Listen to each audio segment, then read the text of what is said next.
नमस्ते दोस्तों, आज के इस वीडियो में हम बात करेंगे लघु शोध परियोजना अर्थात माइनर रिसर्च प्रोजेक्ट कैसे बनता है। जैसा कि आपको पता है, नेशनल एजुकेशन पॉलिसी 2020 के अंतर्गत स्नातक स्तर पर भी माइनर रिसर्च प्रोजेक्ट बनाना अनिवार्य हो गया है। यह कुल 100 अंक का होता है। यह वीडियो उन छात्र छात्राओं के लिए है जो ग्रेजुएशन के अंतिम वर्ष में हैं, अर्थात 5वें या 6वें सेमेस्टर में हैं और उनको माइनर रिसर्च प्रोजेक्ट बनाना है। और उनको यदि समझ में नहीं आ रहा है कि माइनर रिसर्च प्रोजेक्ट कैसे बनाएं, तो इस एक वीडियो से उनकी सारी समस्याओं का हल हो जाएगा। किसी भी प्रोजेक्ट को बनाने का एक फॉर्मेट होता है। यदि आपको प्रोजेक्ट का फॉर्मेट समझ आ गया तो आप अपना लघु शोध परियोजना आसानी से पूरा कर लेंगे। ग्रेजुएशन स्तर पर लघु शोध परियोजना माइनर रिसर्च प्रोजेक्ट का फॉर्मेट यूनिवर्सिटी द्वारा कुछ इस प्रकार निर्धारित किया गया है। अभी स्क्रीन पे आप देख रहे हैं जो फॉर्मेट तय किया गया है, ये यूनिवर्सिटी द्वारा तय किया गया है। इसमें लिखा है स्नातक तृतीय वर्ष के छात्रों के लिए दिशा निर्देश। क्या क्या दिशा निर्देश हैं माइनर रिसर्च प्रोजेक्ट बनाने के लिए। जैसा कि आप जानते हैं कि ग्रेजुएशन के अंतिम वर्ष में कुल 2 विषय होते हैं। शुरुआती प्रथम और द्वितीय वर्षों में 3 विषय होते हैं, जिसमें से एक मेजर विषय ग्रेजुएशन के अंतिम वर्ष में छोड़ दिया जाता है और शेष 2 विषय बचते हैं। लघु शोध परियोजना का विषय 5वें सेमेस्टर की शुरुआत में 2 प्रमुख विषयों में से किसी एक से चुना जाएगा। आप स्क्रीन पे देख सकते हैं कि जो फॉर्मेट तय किया गया है ये यूनिवर्सिटी द्वारा तय किया गया है। स्नातक तृतीय वर्ष के छात्रों के लिए दिशा निर्देश लघु शोध परियोजना की रिपोर्ट के संबंध में।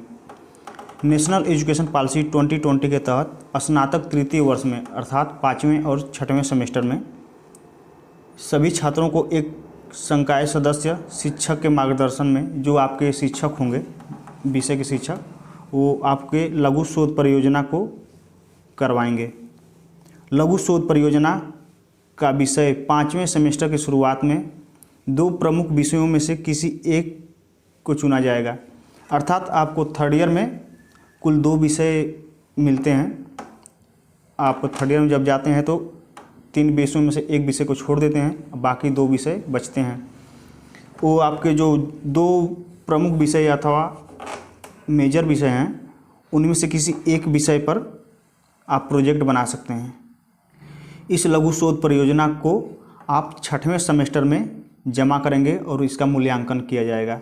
इसका मूल्यांकन बाह्य परीक्षक के द्वारा किया जाता है। ये कुल 100 अंक का होता है।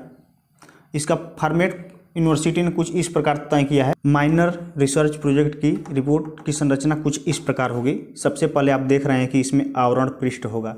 आवरण पृष्ठ क्या होता है कि किसी भी प्रोजेक्ट या किसी भी बुक के ऊपर जो सबसे ऊपरी पेज होता है वही आवरण पृष्ठ होता है। अभी हम इसको एग्जाम्पल के रूप में एक फाइल दिखाएंगे, एक माइनर रिसर्च प्रोजेक्ट को दिखाएंगे, तब आपको समझ में आ जाएगा कि उसको कैसे बनाना है। फिर अगला पेज क्या होता है, घोषणा पत्र और प्रमाण पत्र होता है। इसमें आप देख सकते हैं कि घोषणा पत्र और प्रमाण पत्र इसके बाद आवरण पृष्ठ के जस्ट नीचे लगाना है। उसके बाद आभार सूची, इसके बाद विशेष सूची। इसके बाद आप देख सकते हैं कि कुछ आप प्रतीकों का प्रयोग कर रहे हैं, आकृतियों का प्रयोग कर रहे हैं या तालिकाओं की कोई सूची है तो उसको भी आप लगा सकते हैं। ये ऑप्शनल होता है। अगर आप अपने रिसर्च प्रोजेक्ट में किसी भी तालिका का प्रयोग नहीं करते हैं तो इसको छोड़ देंगे। फिर जिस प्रोजेक्ट को आप बना रहे हैं उसका जो विषय वस्तु होगा, जो शीर्षक होगा, उसका आप परिचय देंगे।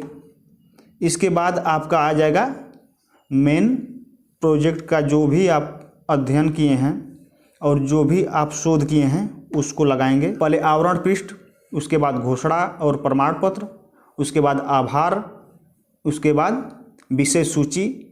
इसी क्रम में अगर तालिका हो तो लगाएं, नहीं तो परिचय दे दें आप जो भी विषय पर आप शोध किए हैं। उसके बाद जो भी आप शोध किए हैं, जो भी आपका पूरा विषय वस्तु है 20-25 पेज का जो भी होगा उसको लगा देना है। और उसको लगाने के बाद अंत में आप देखेंगे कि निष्कर्ष और संदर्भ। तो उस रिसर्च से आप क्या निष्कर्ष निकाले हैं उसको एक पेज में दे देंगे और संदर्भ ग्रंथ के अंतर्गत आप सोर्सेज कहाँ से प्राप्त किए हैं, किस बुक का प्रयोग किए हैं, किस बुक के किस अध्याय के किस पेज से आप मैटर उठाए हैं, या फिर इंटरनेट या यूट्यूब, मतलब जो भी रिसोर्स का प्रयोग किए हैं उसके बारे में वहाँ पे जानकारी दे देंगे। यह संरचना कला संकाय के छात्रों के लिए है, और अगर आप विज्ञान संकाय के छात्र हैं तो इसमें थोड़ा सा बदलाव होता है जो आप अपने शिक्षक से मिलकर पूछ सकते हैं, जिसमें दिया गया है कि विज्ञान में अनुसंधान कार्य के सामान्य अध्याय हैं सामग्री, विधियाँ, परिणाम और चर्चा। तो इस पे आप अपने अध्यापक से थोड़ा सा परिचर्चा कर लेंगे तो अच्छी बात है। अन्यथा अगर आप कला संकाय के हैं तो आपके लिए संरचना में यही रहेगा: आवरण पृष्ठ, घोषणा और प्रमाण पत्र, विषय सूची, इसके बाद परिचय, और आप जो भी अध्याय 20-25 पेज का है जो भी आप शोध किए हैं, उसके बाद निष्कर्ष और संदर्भ। ठीक है, तो इसको हम लोग उदाहरण के तौर पे देख लेते हैं कि कैसे कैसे इसको बनाना है।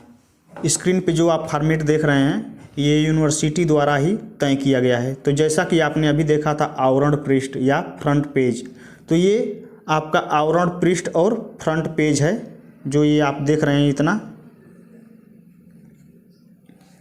तो इसमें आप देख सकते हैं कि सबसे ऊपर लघु शोध परियोजना का शीर्षक दिया है। लघु शोध परियोजना का शीर्षक क्या होता है? जिस टॉपिक पे आप शोध बना रहे हैं वही हो गया आपका लघु शोध परियोजना का शीर्षक। तो इसको मोटी हेडिंग में कंप्यूटर से टाइप करवा लिया जाता है। मान लीजिए आप जनसंख्या पे अगर रिसर्च कर रहे हैं, चाहे जिस भी टॉपिक पे कर रहे हैं, तो ऊपर वाला हेडिंग जहाँ पे लिखा है लघु शोध परियोजना का शीर्षक, उसके स्थान पे उस शीर्षक को दर्शा देंगे। अगर आप लिंगानुपात पे कि भारत में लिंगानुपात, तो इसको मोटे अक्षरों में यहाँ पे लिख देंगे। आप इसका फंट भी देख सकते हैं, कृतिदेव 10 में, और फंट साइज क्या है 18। तो ये आपका मोटा शीर्षक हो जाएगा। उसके बाद आप अगले लाइन में देख सकते हैं स्नातक, और बीच में डैश डैश दिया गया है। तो यहाँ पे आप क्या लिखेंगे? यहाँ पे आप BA लिख सकते हैं या BSc लिख सकते हैं, BCom लिख सकते हैं, जो भी कुछ है आपकी उपाधि उसको आप लिख सकते हैं। स्नातक BA उपाधि की आंशिक प्रतिपूर्ति हेतु प्रस्तुत लघु शोध परियोजना। और इसको कितना मोटा रखना है आप इसको टाइप करवा लेंगे, कंप्यूटर वाले समझ जाएंगे, आपको टाइप करके दे देंगे। इसको कृतिदेव 10 में ही बनाना है और इसका फंट साइज कितना है 16 है। इसके बाद आप अपने विद्यालय का नहीं बल्कि अपने यूनिवर्सिटी का यहाँ लोगो लगा लेंगे। आपको ध्यान रखना है यहाँ पे लोगो किसका रहेगा? यूनिवर्सिटी का रहेगा। जैसे कि हमारे यूनिवर्सिटी का क्या है? जननायक चंद्रशेखर विश्वविद्यालय बलिया। फिर इसके नीचे यहाँ बाएं साइड में देख रहे हैं कि छात्र छात्रा का नाम रहेगा। ठीक है, तो अगर आप छात्र हैं तो छात्र का नाम, अगर छात्रा है तो छात्रा का नाम यहाँ पे रहेगा, और ऊपर अपना नाम लिख लेंगे। ठीक है ना, जो भी आपका नाम ABC है लिख लेंगे यहाँ पे। ठीक है, और यहाँ पे दाहिने साइड में देख रहे हैं शोध निर्देशक का नाम। यहाँ पे दाहिने साइड में क्या है? शोध निर्देशक का नाम है। तो अपने शोध निर्देशक का नाम यहाँ पे दाहिने साइड में दे देंगे, और उनका पद भी दे देंगे, जैसे असिस्टेंट प्रोफेसर हैं कि प्रोफेसर हैं कि क्या हैं, वो दे देंगे। फिर यहाँ पे दे दिया है विषय, तो विषय आपका जो भी विषय है उसके बारे में लिख लेंगे, इतिहास, भूगोल, चाहे गृह विज्ञान जो भी है उसको आप लिख लेंगे। इसके बाद संकाय, आप कला संकाय के हैं कि विज्ञान संकाय के हैं, तो उसको आप यहाँ पे दर्शा देंगे यहाँ पे संकाय में। इसका भी फंट साइज दिया है, तो कंप्यूटर वाले इसको सेट कर देंगे। इसके बाद फिर अगले क्रम में दिया है महाविद्यालय का नाम, तो अपने महाविद्यालय का नाम यहाँ पे, अपने कॉलेज का नाम यहाँ पे दर्शा देंगे। उसके बाद फिर उसके नीचे आपके यूनिवर्सिटी का नाम है, यहाँ पे बड़े अक्षरों में देख रहे हैं। फिर सबसे नीचे रोल नंबर है और वर्ष है, तो रोल नंबर अपना जो भी है आप लिख लेंगे। उसके बाद वर्ष में क्या लिखेंगे? वर्ष में अपना सेशन लिख लेंगे, 2024 2025 या जो भी हो, 2025-26 हो, तो उसको आप वैसे लिख लेंगे। तो अभी तो वर्ष चल रहा है 2024-25। ठीक है ना। फिर इसी के क्रम में देख रहे हैं कि हम अगला पेज आपने देखा था कि घोषणा और प्रमाण पत्र का है, तो घोषणा पत्र और प्रमाण पत्र ये भी यूनिवर्सिटी द्वारा जारी किया गया है। तो इसको आप कैसे बनाएंगे, आप देख सकते हैं कि ये भी यूनिवर्सिटी ने इसको दे दिया है। अगला पेज क्या रहेगा इसका, घोषणा पत्र और प्रमाण पत्र के अंतर्गत हम देखेंगे। पहले घोषणा पत्र की बात करते हैं। यहाँ पे लिखा है मय, इसके बाद मय के बाद क्या लिखेंगे, अपना नाम लिखेंगे। तो ये इसको कंप्यूटर से एडिट करवाएंगे या फिर आप इसको अपने हाथ से भी बना सकते हैं पूरा, या तो आप पेज पे कलम से लिख लीजिए या फिर कंप्यूटर से टाइप करा लीजिए। तो आपके पास अगर संसाधन है तो आप कंप्यूटर से टाइप कराइए, अगर नहीं है तो आप इसको हाथ से भी लिख सकते हैं। पूरा जो पेज है इसको हाथ से आप बना सकते हैं। अपने अध्यापक से एक बार संपर्क कर लीजिएगा। तो इसमें क्या लिखा है कि मैं छात्र छात्रा का जो भी नाम है यहाँ पे डाल देंगे। मान लीजिए राम सिंह या श्याम सिंह जो भी हैं उनको लिख देंगे यहाँ पे। प्रमाणित करता हूँ कि इस परियोजना में सन्निहित कार्य मेरा अपना प्रमाणिक कार्य है जो मैंने, इसके बाद कोष्टक में शोध निर्देशक का नाम लिखेंगे, यानी अपने शिक्षक का नाम लिखेंगे, वही आपके शोध निर्देशक होंगे जो आपको ये शोध करवा रहे होंगे। फिर उनका पद क्या है, असिस्टेंट प्रोफेसर हैं कि क्या हैं। फिर विभाग क्या है, भूगोल विभाग, इतिहास विभाग, ठीक है ना, कॉमर्स विभाग। इसके बाद फिर क्या, फिर यहाँ पे दिया है कॉलेज का नाम, तो कॉलेज का नाम लिख लेंगे, अपने कॉलेज का नाम। फिर कामा करके अपने यूनिवर्सिटी का नाम लिख लेंगे, यूनिवर्सिटी। उसके बाद फिर लिखेंगे के निर्देशन में किया है। मैं यह घोषणा करता हूँ कि जहाँ भी पाठ और परियोजना के मुख्य भाग में अन्य शोधकर्ताओं के कार्यों का उल्लेख किया गया है, मैंने उन्हें ईमानदारी से स्वीकार किया है, श्रेय दिया है। इस परियोजना में सन्निहित विषय को किसी अन्य डिग्री डिप्लोमा के लिए प्रस्तुत नहीं किया गया है। तो इस प्रकार इसको पूरी तरह लिख लेंगे। बस यहाँ पे अपना नाम और अपने प्रोफेसर का नाम, कॉलेज का नाम यहाँ पे लिखना है। इसका अर्थ ये होता है कि जो छात्र छात्रा है वो घोषणा करता है कि जो भी विषय उसने बनाया है वो उसका अपना है, और जो भी संसाधनों का उसने यूज किया है तो उसका संदर्भ में उसका उल्लेख कर दिया है कि हाँ इस राइटर की बुक का मैंने प्रयोग किया है, या फिर यूट्यूब चैनल का प्रयोग किया है, या फिर कह सकते हैं कि इंटरनेट से जहाँ से भी वस्तुओं को उठाया है, सूचनाओं को, आंकड़ों को, उसको संदर्भ ग्रंथ में छात्र ने ईमानदारी पूर्वक दर्शा दिया है, ठीक है ना। फिर यहाँ पे नीचे रहेगा तारीख, तारीख लिख लेंगे। ये तारीख कौन सा होगा, जिस दिन आप जमा करेंगे प्रोजेक्ट को, और स्थान में अपने कॉलेज का नाम डाल देंगे, या फिर जिस स्थान पे जमा करना होगा उस स्थान का नाम डाल देंगे। तो कॉलेज पे ही जमा होता है। और उसके बाद यहाँ पे देख रहे हैं कि छात्र का हस्ताक्षर, ठीक है ना। तो यहाँ पे ऊपर छात्र का हस्ताक्षर रहेगा, फिर यहाँ पे छात्र का नाम, फिर अनुक्रमांक, यहाँ पे इनरोलमेंट पंजीकरण संख्या यहाँ पे रहेगा, ठीक है ना। फिर हम लोग अगले पेज की ओर बढ़ते हैं। अगले पेज पे क्या है, शोध निर्देशक का प्रमाण पत्र। जैसे कि हम लोग पहले देखे थे आवरण पृष्ठ हो गया, फिर घोषणा पत्र हो गया, अब प्रमाण पत्र। प्रमाण पत्र शोध निर्देशक का एक प्रमाण होता है।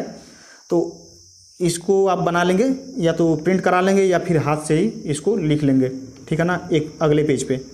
तो उसमें क्या लिखा जाता है कि यह प्रमाणित किया जाता है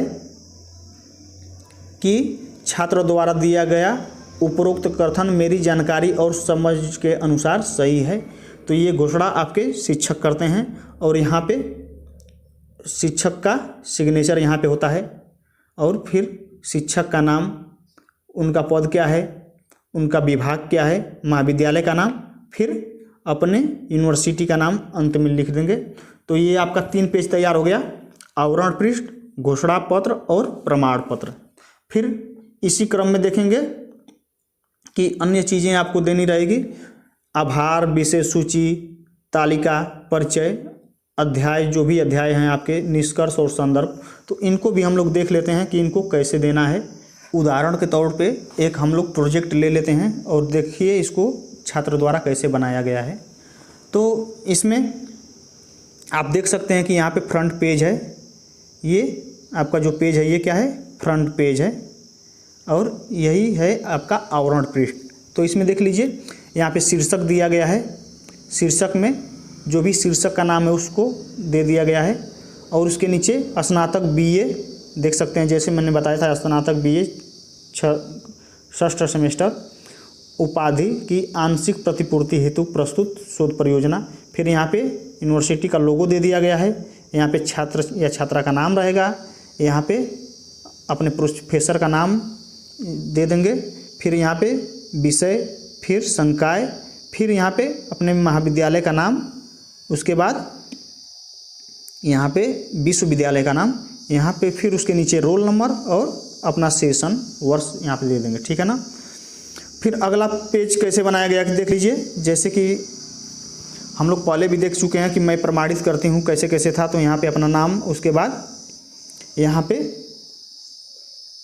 जैसे जैसे टीचर का नाम, सहायक प्रोफेसर, भूगोल, जो भी कुछ आपको लिखना है उसको लिख लीजिए। फिर ये तो हम लोग देख चुके हैं, प्रमाण पत्र भी देख चुके हैं। अब इसके आगे हम लोग देख रहे हैं कि उसके बाद चौथे नंबर पे आता है आभार। आभार में क्या होता है कि जो आपका सहायता किया रहता है, चाहे वो आपके टीचर हैं, आपके फ्रेंड हैं, आपके प्रिंसिपल हैं, आपके भाई बहन हैं, तो उन सब का आभार प्रकट किया जाता है कि प्रस्तुत शोध प्रारूप सुदूर संवेदन या फिर जो भी आपका टॉपिक है उस पर, इस शोध में इसकी क्या क्या विशेषताएं हैं और क्या इनके विभिन्न पहलू हैं, इन सब का थोड़ा सा वर्णन आप कर देंगे। और उसके बाद इसमें दिया गया कि सर्वप्रथम मैं अपने निर्देशक, अपने टीचर का नाम लिख के उनके प्रति आभार प्रकट करती हूँ कि जिन्होंने समय समय पर उचित मार्गदर्शन देकर मेरे शोध को पूरा करवाया, ठीक है ना। इसी क्रम में प्राचार्य जी को भी संबोधित कर देंगे और अपने जो भी मित्र हैं और भाई बहन हैं उनको भी आप कर सकते हैं, ठीक है ना। फिर आप देखेंगे कि यहाँ पे अपना नाम और अपने टीचर का नाम उसका आभार के नीचे लगा देंगे, ठीक है ना। आप कोशिश करिएगा कि एक ही पेज में हो जाए। अगर एक पेज में नहीं हो रहा है तो 2 पेज में करेंगे, नहीं तो आभार को कोशिश किया जाता है कि एक ही पेज में पूरा कर लिया जाए। यहाँ पे 2 पेज में हो गया है, तो आप यहाँ पे शोध निर्देशक का नाम, विभाग, और इधर देखिए दाहिने साइड में शोधार्थी अपना नाम लिखा है और अपना विभाग, अनुक्रमांक और अपने विद्यालय का नाम लिखा है, ठीक है ना। अब इसी क्रम में हम लोग आगे बढ़ते हैं। इसमें विषय सूची आता है, तो विषय सूची को आप हाथ से या आसानी से बना सकते हैं। अगर आप कंप्यूटर से टाइप करा देंगे तो अच्छी बात है, तो आप इसको हाथ से भी बना सकते हैं। एक बार अपने प्रोफेसर से या फिर अपने असिस्टेंट प्रोफेसर जो भी आपके गाइड हैं उनसे संपर्क कर लीजिएगा। विषय सूची में सबसे पहले आप क्या लिखे हैं, आभार दिए हैं तो आप दे देंगे पहला दूसरा पेज पे आभार है, विषय सूची दूसरा तीसरा पेज पे है, परिचय किस पेज पे है, अध्ययन क्षेत्र किस पे है, निष्कर्ष किस पेज पे है, तो इन सब चीज़ों को आप दर्शा देंगे, ठीक है ना। तो विषय सूची बनाना बहुत आसान है। फिर अगले क्रम में आता है, अगर किसी तालिका का प्रयोग किए हैं तो ठीक है, तालिका को दर्शाना है। तो तालिका को दर्शाने का मतलब ये हुआ कि कोई तालिका अगर आपके प्रोजेक्ट में है तो उसको, उसका नाम लिख के और उसका पेज संख्या लिख देंगे, जिससे एग्जामिनर को ये पता चल जाएगा कि इस पेज पे ये तालिका हो सकता है, ठीक है ना। तो ठीक है, अगर आप किसी तालिका का प्रयोग नहीं करते हैं तो उसको स्किप कर सकते हैं, इसको छोड़ सकते हैं। उसके बाद आता है परिचय। तो आप परिचय में क्या लिखेंगे, आप अपने विषय वस्तु के बारे में परिचय छोटा सा लिख सकते हैं कि ये मैं किस टॉपिक पे अपना रिसर्च किया हूँ और उसका परिचय क्या है, विशेषता क्या है, इसका उपयोग क्या है, ठीक है ना, और इसका उपयोग किन किन क्षेत्रों में किया जाता है, हमारे लिए कैसे लाभदायक है, ठीक है। तो इसका हम लोग उल्लेख परिचय में कर लेते हैं। इसके बाद आता है अध्याय। विभिन्न अध्याय जो भी आप रिसर्च किए हैं उनको आप दर्शा लेंगे, ठीक है ना। चलिए अध्याय को देख लिया जाए। तो जैसे देख सकते हैं कि जो हमारा स्टूडेंट था उन्होंने 20 पेज, जो भी 20-25 पेज में उन्होंने रिसर्च किया है उसको लगा दिए हैं, ठीक है ना। तो ये सारा आपका जो भी का अध्याय है यहाँ पे लगा देंगे, ठीक है ना। सबसे पहले आवरण पृष्ठ, फिर घोषणा और प्रमाण पत्र, फिर आभार, और फिर विषय सूची, फिर परिचय, उसके बाद अपने सारे अध्याय यानी 20-25 पेज जो भी आप लिखे हुए या 15 पेज उसको यहाँ पे लगा देंगे, ठीक है ना। उसके बाद इन अध्यायों को लगाने के बाद फिर आप देखेंगे कि अंतिम पेज 2 पेज बचता है, निष्कर्ष और संदर्भ। तो इसमें जो भी निष्कर्ष निकलता है आपके रिसर्च के बाद उसको लिख दिया जाता है, ठीक है ना। और फिर अंतिम पेज आता है संदर्भ ग्रंथ। तो आप देख सकते हैं कि संदर्भ ग्रंथ भी बहुत आवश्यक होता है, और इसमें जहाँ जहाँ से आप विषय वस्तुओं को लिया है उनको आप दर्शा देते हैं कि इस बुक का हम प्रयोग किए हैं और इसके किस पेज का प्रयोग किए हैं, इसके राइटर क्या हैं, पब्लिकेशन क्या है, इंटरनेट से कोई जानकारी लिए हैं तो वो किस वेबसाइट से लिए हैं, वो सब भी आप दर्शा देंगे। इस प्रकार आपका प्रोजेक्ट बन जाएगा। तो आपका अगर 20-25 पेज का प्रोजेक्ट है, A4 साइज पे आपने सब प्रिंट कराया है या हाथ से लिखा है, आपको प्रथम 2 या 3 पेज कंप्यूटर से ही बनवाना पड़ेगा, और इसके बाद जो भी आपका फाइल है या प्रोजेक्ट है आप हाथ से भी लिख सकते हैं, लेकिन आप प्रथम 2 या 3 पेज आप कंप्यूटर से टाइप करा देंगे तो आपका प्रोजेक्ट देखने में बहुत अच्छा लगेगा, आपको नंबर भी अच्छा मिलेगा, ठीक है ना। ये पूरे 100 नंबर का होता है। इसमें अगर आप अच्छा प्रोजेक्ट बनाएंगे तो अच्छा नंबर मिलेगा, ठीक है। तो इसमें आप देख सकते हैं कि 20-30 जो भी पेज है उसको लगा के और इसका आप बेंडिंग करा सकते हैं या फिर स्पाइरल बेंडिंग करा लेंगे तो आपको देखने में ये अच्छा लगेगा। देखिए यहाँ पे स्पाइरल बेंडिंग हुआ है, आप बेंडिंग करा सकते हैं, स्पाइरल बेंडिंग करा सकते हैं, जो भी आपको आसान लगे। तो ये हो गया आपका प्रोजेक्ट रिपोर्ट तैयार।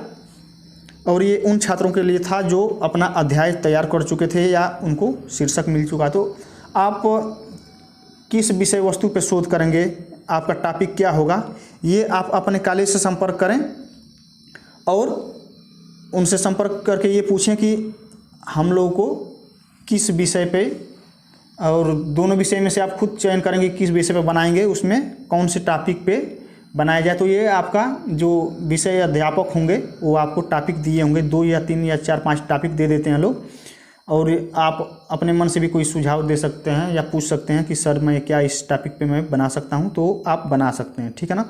और वो अपने सहायक प्रोफेसर जो भी हैं उनसे आप संपर्क कर लें इसके लिए। अगर आपको अभी भी नहीं समझ में आया, कोई समस्या रह जाती है तो आप कमेंट करिए और पूरी सहायता की जाएगी। बहुत बहुत धन्यवाद।